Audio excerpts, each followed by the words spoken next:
In this video we're going to look at the second half of the topic, B2 organisation. There's already another video looking at the digestion and enzymes part of this topic, and we're going from the end of that section forwards. So we're going to start with structure of the lungs and then move on to the heart. There are other videos that you can look at in the playlists to cover heart dissection, stuff like that, which might be quite interesting for you to look at. So we've got the structure of the lungs here. Start off with the trachea.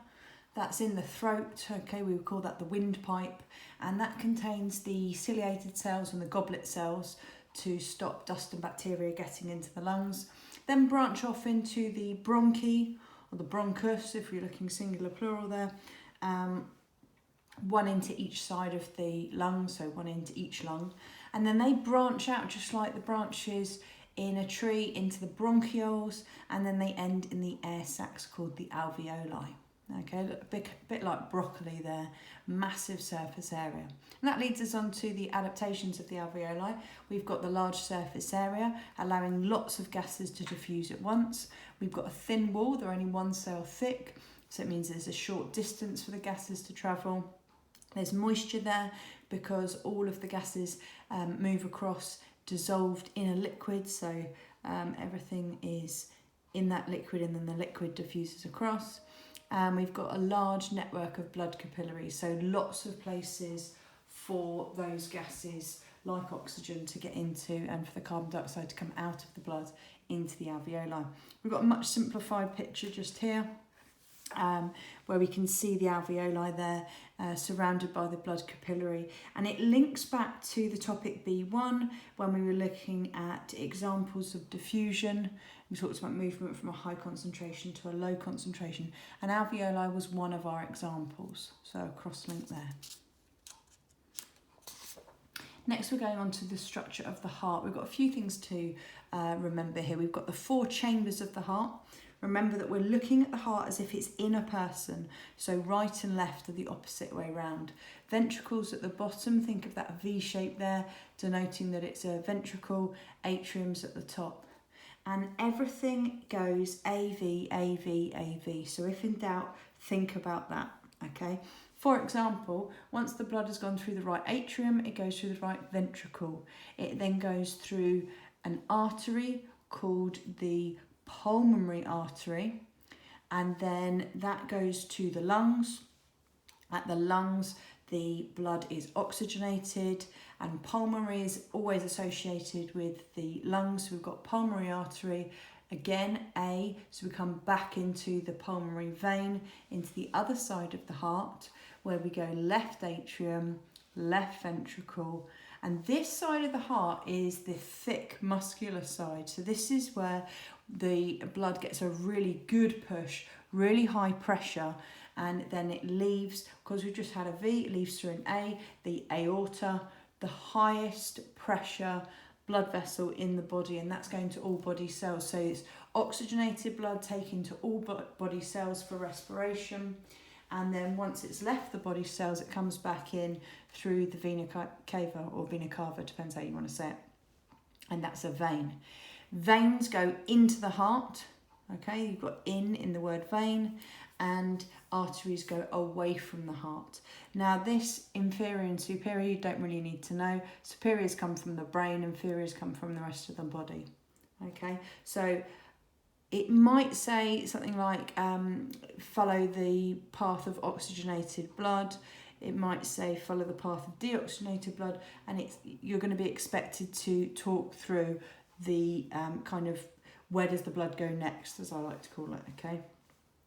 So once it's oxygenated, that happens at the pulmonary vein, so that's the first port of call for the oxygenated blood, then in through the left atrium, left ventricle, out through the aorta to the body cells, and that's all oxygenated, that route, okay?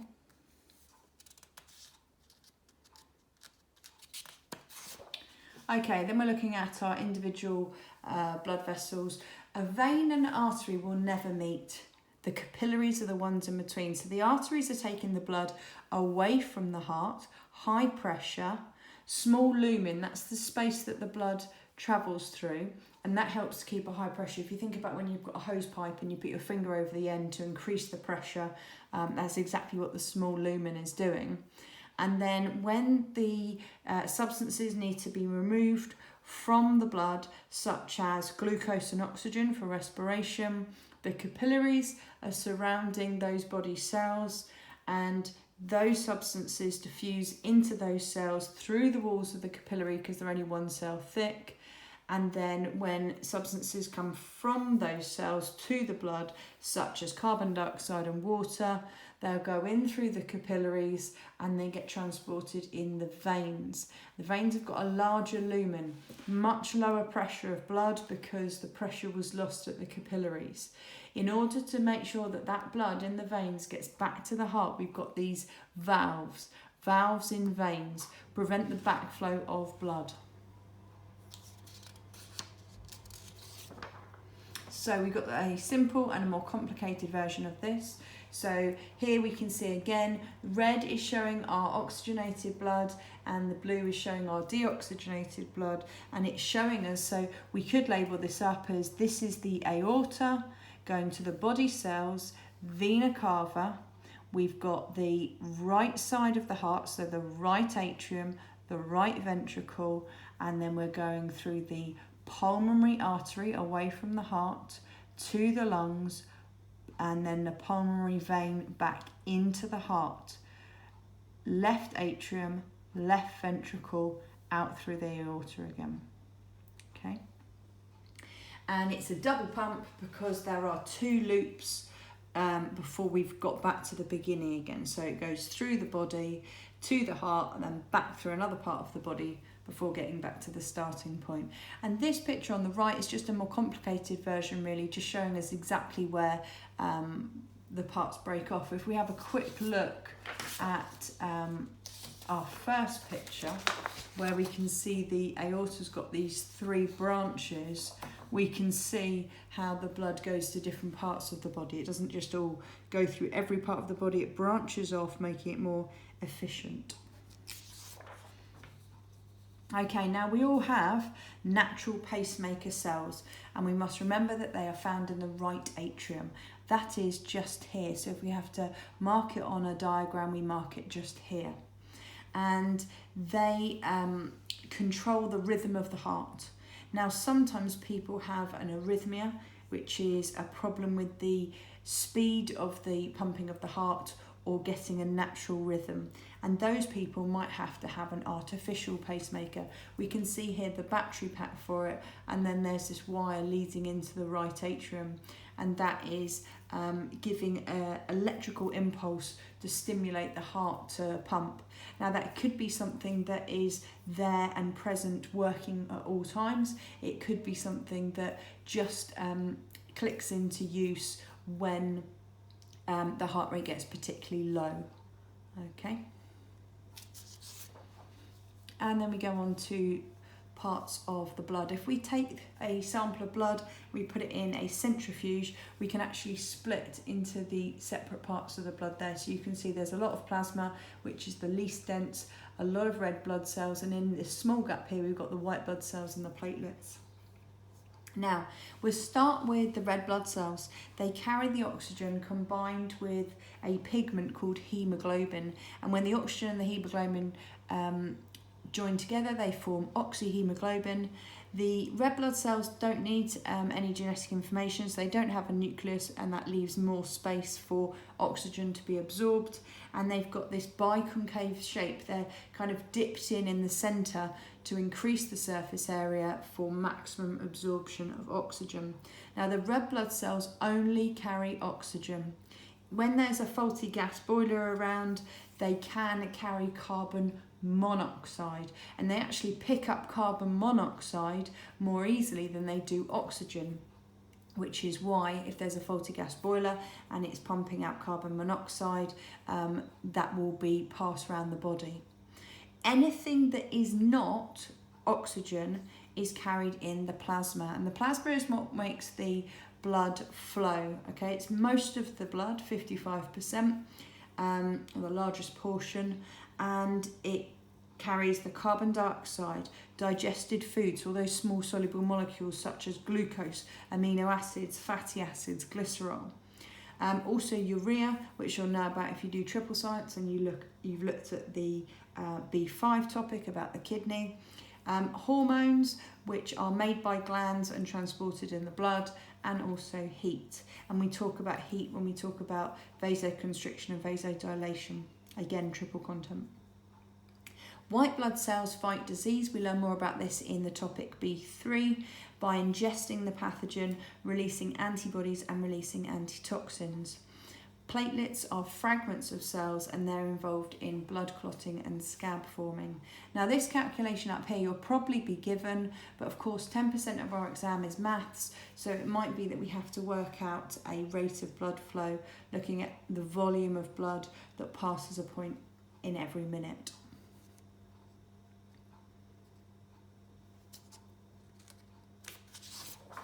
Okay, coronary heart disease. So there are 3 arteries that feed the heart. Here is one, here is another, there's another around the back of the heart. And those arteries are just supplying the heart, which is a giant muscle, with oxygen and glucose for respiration.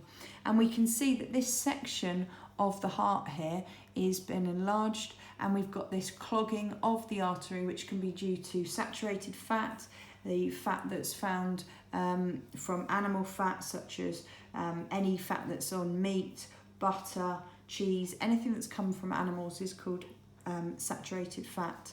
And that blocks those arteries, and we can see here underneath we've got a section of the heart that is not receiving any oxygen. So these cells can't respire, these cells will die, this part of the heart will become less elastic, it can result in heart attack, angina, stroke, lots of issues with this, okay? Obviously the blockage there stops the blood from flowing. Now, cardiovascular disease is any problem with the heart and the blood vessels, usually, as I say, linked to those fatty deposits, also to do with damage to arteries in other organs such as the brain, heart, kidneys and eyes. The coronary arteries, those ones that feed the heart, when they get narrow, obviously the blood doesn't flow, therefore there's no oxygen getting to those cells, and as I said, it can lead to chest pain, angina or heart attack. And smoking is also a cause of this. It can make the blood sticky, causing clots, and I've talked about that saturated fat as well. The unsaturated fat, the good fats coming from things like olive oil and fish oils, are really good at clearing out those blocked arteries, so that's why we call them the good fats. Now, we've got 2 options for treating coronary heart disease. We've got an immediate response, the stents, and we've also got a longer term measure in terms of how long it takes to work, which is the statins. And you can see in the picture there, this is a person's finger, so these are really, really tiny, and they go into the artery, fed through the artery, just like this. And then when they're in place, we blow up a balloon, it pushes, it's a smart material, you learn about these in chemistry, it pushes these to the edge of the artery, pushing the fatty deposits to the side, and it's opened up like this, and it will stay like that forever. Okay, and it pushes that fat to the side. We can't scrape it out, because if some of it gets knocked off and then goes to the brain, that could be fatal. So pushing it to the sides, and then it will naturally just break down there and be removed safely, and it automatically opens up that artery, and that's the important thing, okay, because it allows the blood to flow. An alternative option is statins. Statins are a drug that you can be prescribed by the doctor, and what they do is they reduce the speed at which that fatty deposit gets built up in the artery. They do not work to break down the fatty deposits, but they stop them from getting worse. That means that at the same time, you can use your change of diet, change of exercise regime to improve your lifestyle to naturally clear those away. So It's quite a good one for stopping the situation getting worse while you get things under control. However, long-term use can cause liver damage. People can rely on them and still continue to eat their unhealthy foods because they say, oh, well, I've got my statin, so I can do this now. So it's good for a short period of time, just to kind of help out and stop the situation getting worse. This is our kind of evaluate question when we do pros and cons. And now we've got an alternative. So this is where somebody needs a new heart, okay? And we've got two options. We've got a mechanical device. You can see on the picture there, it's a plastic heart, okay? And these have actually been designed now to last a lot longer than they used to. They used to last maybe only a year while being on the list for waiting for a transplant. And then obviously we've got a whole transplant here. So the mechanical device is an artificial man-made heart, okay? And it will function as the heart. So if your heart is not going to keep you alive anymore and there is no donor heart available, then this is a really good option. It keeps you alive, short-term measure until you get your biological donor. Disadvantage is that they can cause blood clots. You can hear the valves opening and closing, which some people don't like, and they are not a long-term solution, okay? It's a short-term fix. Having a transplant obviously gives us a better quality of life, but you do have to take immunosuppressant drugs.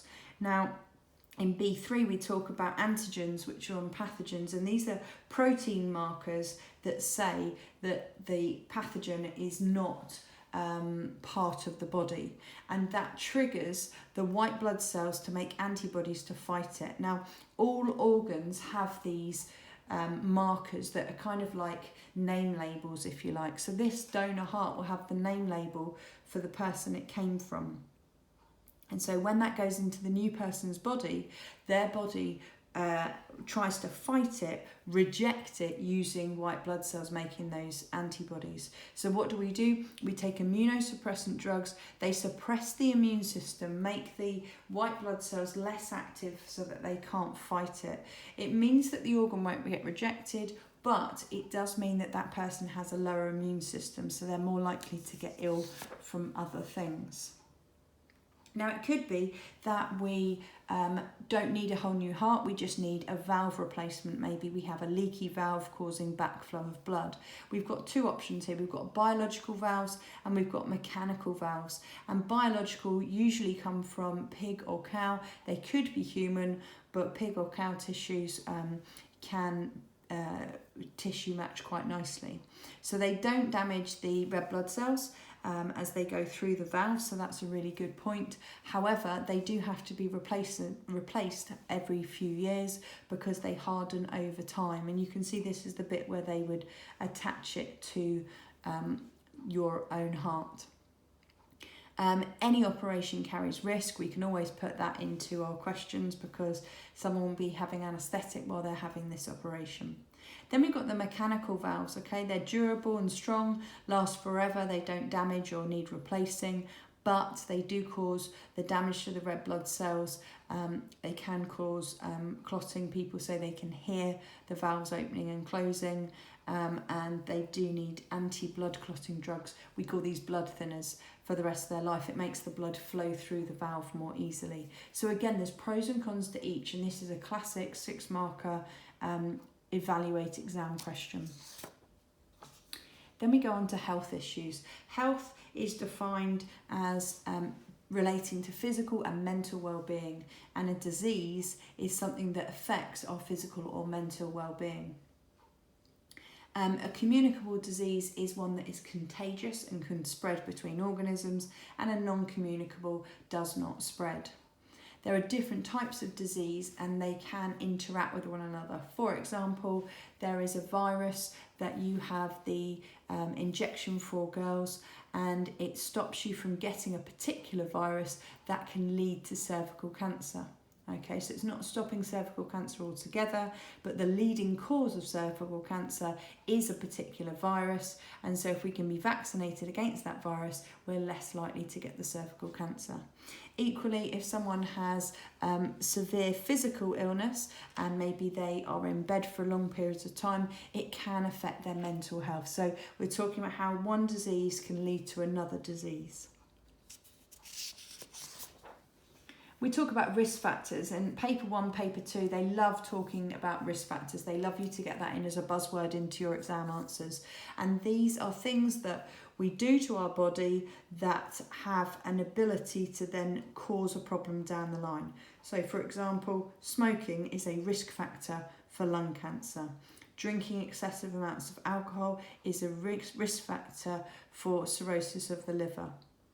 Okay, so we're talking about the risks of then leading to a particular disease. And we call that a causal mechanism, which is an elaborate way of saying cause and effect. If I do this, this is what's going to happen. Okay. And here's some examples. Again, they love a graph. So we've got some graph analysis here. We can see that the green line here is the mean body weight, and we can see there's a link to diabetes, which is the red line. Both got an upward trend as time's gone on, because we know that obesity is a risk factor for type 2 diabetes, and there is the evidence there. Okay, then we've got a couple of others which we talked about in class. This one here, the more cigarettes smoked per day, the higher the risk of lung cancer. Now, a normal cell will go through mitosis and the cell cycle in order to reproduce. And sometimes we get a mutation, which is a change in the genetic code, and that cell turns into a cancerous cell. And you can see how rapidly they multiply. And cancer is a non-communicable disease, so therefore it's not contagious. Now, there are both lifestyle risks and genetic risks for cancer. A lifestyle risk is smoking, obesity, we've talked about those already, the virus that causes cervical cancer, and of course UV exposure, which can be from the sun or from a tanning bed. Genetic risks, some genes make the carrier more susceptible, so that we see that certain cancers run in families and people are more likely to get them if their ancestors have had them before. Angelina Jolie had elective preventative double mastectomy. That means that she decided to have both breasts removed because she knew that, looking at her family history, there was an 87% chance she was going to get breast cancer. So she decided before that happened, she would have her breast removed. We've got two words here now that we must understand the difference between. So we've got benign and malignant tumours. The benign ones, we can see that we've got these cancerous cells that have multiplied there. So they're mutated cells. They've multiplied, but they've stayed located in one area. Because they have not spread, we refer to them as a benign tumour, which is not cancerous.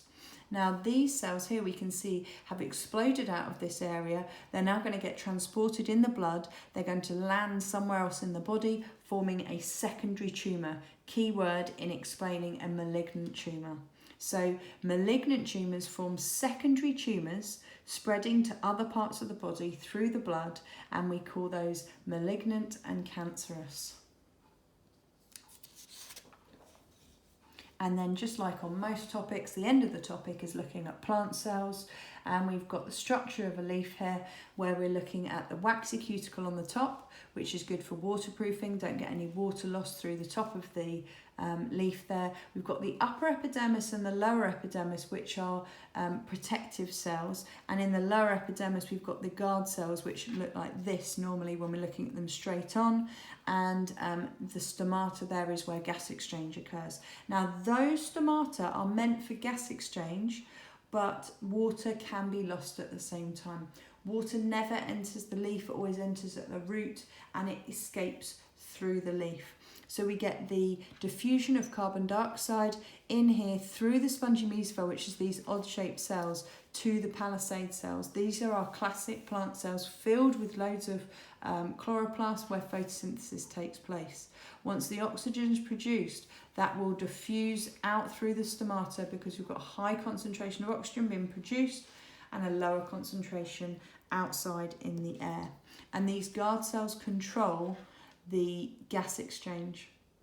Okay, and then when it's very dry, they close up, and then there can't be any water loss so that the plant won't wilt. But during those times, gas exchange can't occur, so photosynthesis will stop.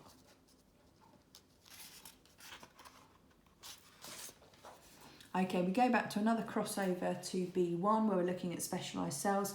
We've got the root hair cells, so here's a root and you can see all the root hair cells coming off it. Large surface area, no chloroplasts here because they're underground, so they can't absorb any sunlight, but instead we'll have lots of mitochondria there for providing energy through respiration for active transport.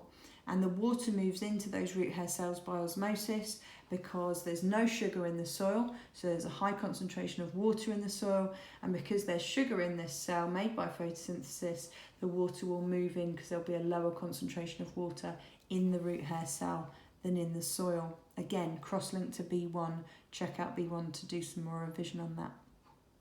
We've got the xylem and the phloem flowing from the root through the stem into the leaf. We see those in the veins of the leaf. We also see it in the stringy bit of the celery. That is the xylem and the phloem. And the xylem travels from the roots to the leaf in one direction, carrying the water and the minerals, and it's called transpiration. The phloem is moving the sugar made in photosynthesis in the leaf, transporting it in all locations, hence it's called translocation.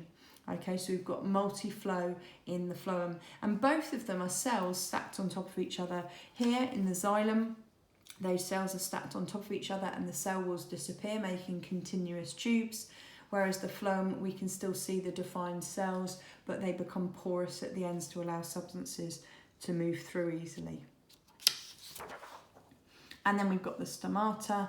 And basically when the plant dries out, it's a hot day and water evaporates, it leaves these guard cells, okay, so that's a pair of guard cells, and as it leaves them, it causes them to shrink back on themselves and close, which is brilliant to stop water loss from the plant, but obviously gas exchange stops at the same time.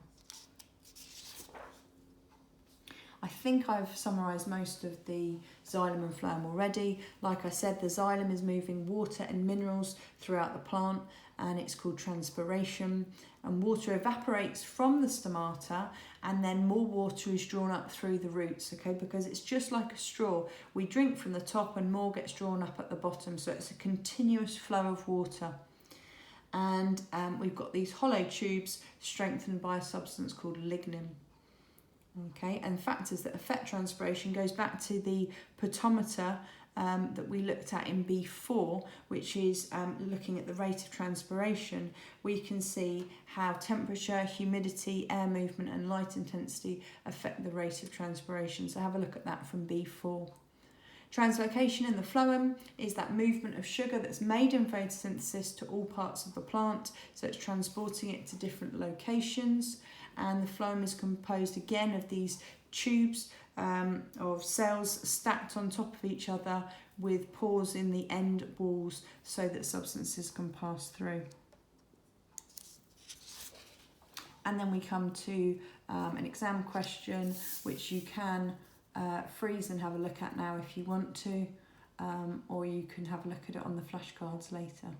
So I'll leave that there for a minute so you can look at it should you want to. Quite a good question, this one.